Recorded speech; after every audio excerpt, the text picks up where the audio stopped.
ذی الحجہ کا مہینہ اسلامی اور قمری کیلنڈر کے اعتبار سے آخری مہینہ ہے۔ اس میں حج جیسی اہم ترین اور مقدس عبادت وہ مسلمان سر انجام دیتے ہیں، لیکن اس کے ابتدائی 10 دن جو اس کا پہلا عشرہ ہے، والفجر ولیال عشر، قرآن کریم کی جو 30ویں پارے کی سورہ فجر صورت ہیں، مفسرین کے نزدیک فجر کی اور 10 راتوں کی اللہ نے قسم اٹھائی۔ ان 10 راتوں سے مراد عشرہ ذی الحجہ ہے۔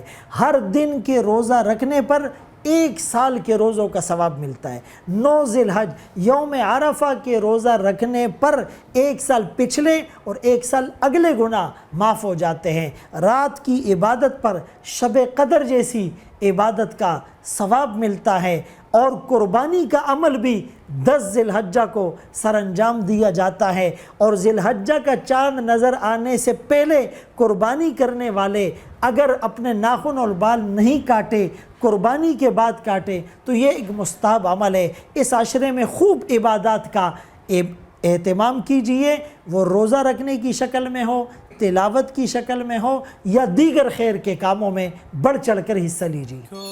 سوشل میڈیا پر سب سے قدیم اور سب سے ریلائبل برانڈ درسقرآن.com